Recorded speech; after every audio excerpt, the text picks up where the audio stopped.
This is a model, as some people visualize, the so-called Second Temple, or what we more commonly would call Herod's Temple. It's very important because this was the temple, whatever it was like, when Jesus was here.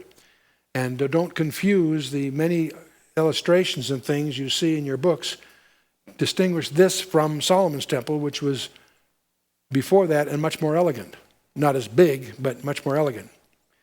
They found stones that make up the retaining wall. This one, you see the kid with his finger. There's another kid you can hardly see in the shadows there with the other hand. That stone that's sitting there is 45 feet long, 11 and a half feet high. It's been estimated by Dan Bahat as weighing 570 tons. We would have a hard time in modern day with machinery available to us to handle something like that. That's astonishing. Now, that's not part of the temple, it's part of the retaining wall, but still, the craftsmanship, the technology is astonishing. And these stones fit so tightly, you can't put a piece of paper between them. This is the Holy Land Hotel model. It's very well known. Again, it's an attempt by the best scholars in that day of trying to represent what they believe Herod's temple, not Solomon's, Herod's temple looked like, just to give you a perspective.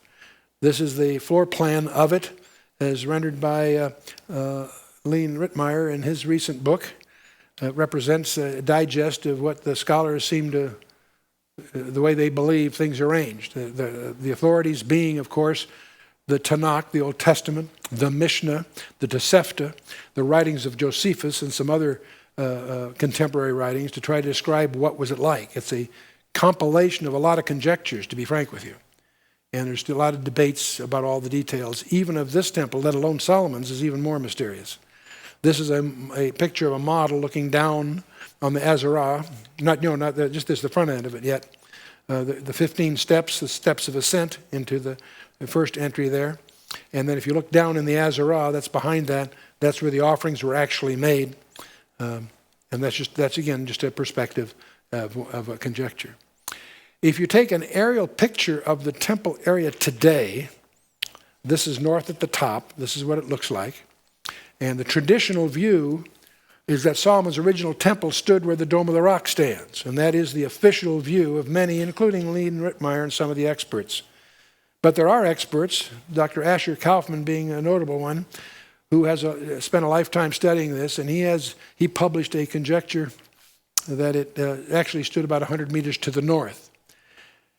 Over 20 years ago, he highlighted that, and it created quite a stir because if he was correct, the Dome of the Rock stands in the outer court, the court of the Gentiles, and that seems to conform with Revelation chapter 11, verse 1 and 2, which it fits. But actually, there's a lot of technology that suggests just the opposite, that the original temple stood actually to the south of the Dome of the Rock, about 100 meters. And I'll call that the Southern Conjecture. It's espoused in modern times by Tuvia Sagiv. The Knesset asked us to reestablish the temple conferences that we started many years ago, which we did this last year, and had Tuvia come and present the latest studies, and it's really quite impressive. Asher was there also to explain his northern conjecture, but we also had Tuvia somewhat stole the show with an enormous amount of information that suggests, not proves, but suggests the Southern Conjecture. We really won't know which is correct until we're allowed on the Temple Mount to do some archaeology. Meanwhile, it's under Muslim control, and with dump trucks and bulldozers, they're destroying everything they can find that has any hint of Jewish presence.